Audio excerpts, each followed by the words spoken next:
Well, hello, boys and girls. It's when I feel like it o'clock again, and I'm glad you're here. I'm glad. I wanted to do that. Remember a romper room where they have the little thing and they hoop thing and they look through and say, "I see Billy and I see Sandy." I love to do that sometime. Anyways, I'm Pearl of Wisdom, and you're listening to my NHL Pearls of Wisdom. I just did a video on Marner, and we did a video on Point, and you know what? I sent my video to Point because I had a feeling that Tampa might have to trade him, and they blocked the shit out of me. They hated me. Yeah. I said quite clearly in the video that I really hate the fact that it might have to happen, and I wanted to get in. I'm going to get into that in my next video a little more, maybe even a little bit on this one. The one I'm talking about now, though, is the Laine situation with Winnipeg. Um, if you've watched my previous video on this whole situation, and I'm sure you have, because why wouldn't you have? I'm sure Laine even has. I talked about what they did with Trouba, where they played him on the lower lines, and the perception. I have no inside information here. I live in a basement. Okay? The perception is that they put him in the 5-6 all year for his first contract, tried to pay him as a 5-6 defenseman. He got pissed, and for good reason. Also was a good soldier and played in the 5-6, no problems. Good soldier. And then the next contract after all that went down because he held out and everything. He just said, "Screw you. I don't have time for this." And I don't blame him. So he ends up going to the Rangers. And you know what? That sort of shit filters through the whole room. And I believe it got to Sherratt. And I do believe the same thing happened to Laine, where they played him all last year on the third line, kept his numbers down, or as the perception is that's why they did it. And now he's like, "Fuck you, I'm gone, see you later." I really don't think Laine has anything against Winnipeg, the city, or anything. He's just fed up with this organization, and I think Chevy should be fired. I do. But, okay, now the rumor is, got to get to the rumor quick. The rumor is he's going to Montreal. That's the rumor. The Montreal's going heavy after him. This is on Twitter, Hockey Buzz, a few other sites, whatever. I'm going to tell you all this shit. Go look out for it yourself. Anyways, let's assume now with Marner and the Point trades, I got ribbed for it because they are in a worse situation than Winnipeg. Winnipeg has the money to sign him. They can hold out.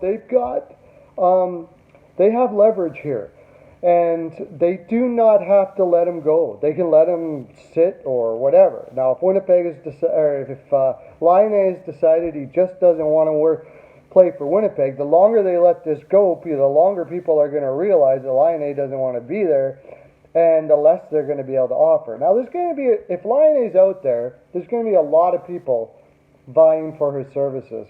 The other reason why Winnipeg has more leverage is they can take money back. See, in Tampa and Toronto, if they're going to trade Marner, they can't really take money back. Otherwise, they just sign him. Same as Point. If they're going to trade Point, they don't want to be taking much money back. Otherwise, they would just sign him. Winnipeg can take money back, and this is going to change, and this is going to give them a lot more leverage. So, I'm going to do a real quick one here. If Montreal is the team that's really going all in here, what's Montreal going to have to give up?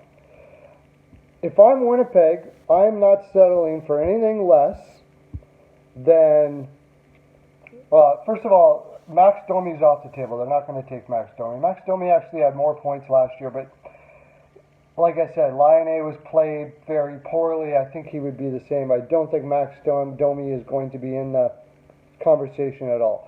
Brendan Gallagher could, but I think they're going to try not to have him in the conversation. And as it stands, I think Winnipeg would rather go with a younger guy like Jonathan Drouin. So let's say Drouin, who's making 5.5. Actually, I would even go for Arturi Lehkonen. But the thing is, Montreal does need to get rid of some salary in this deal themselves.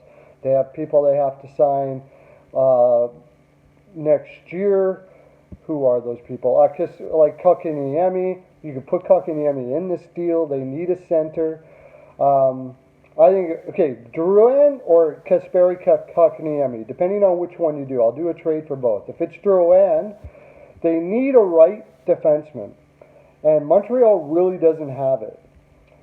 I doubt they want to give up Jeff Petrie, but that's what I would be asking for. I'd say Jeff Petrie and either Ryan Poehling or Nick Suzuki up the middle. Now, buying that they don't want Petrie, then Montreal must be going for it next year.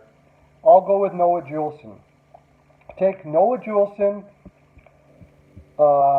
Nick Suzuki, and either Drouin or Arturi Lehkonen. I think if you go Arturi Lehkonen, they're going to want to give you less in the bottom. Now, so it's Jonathan Drouin. I'm going to say Jonathan Drouin. If they want to go that way, I'm going to say Juulsen, Noah Juulsen, and Suzuki. Those three players for Laine. Now, for Winnipeg, that'll give them Little's getting up there and actually starting to lose. I would actually go with Poehling because Poehling is more ready to play. They need a team ready to play. Poehling, Drouin, and Noah Juulsen for Laine. That seems like a fair trade to me, and for Winnipeg, that really helps them as far as their depth is concerned. Considering Laine isn't, if it's true that Laine doesn't really want to be there, as just about everybody that they've had this year doesn't, they need to start building depth through all of their lines. If they take Poehling is almost ready to play. They can try Jack Roslovic up the middle with Brian Little.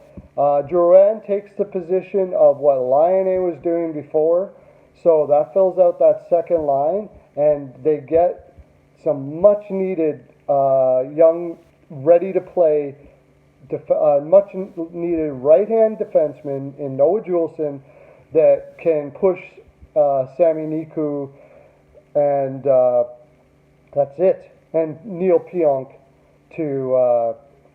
for playing time. You might even have to throw a first-round draft pick here, but it's going to cost a lot because they have the tool.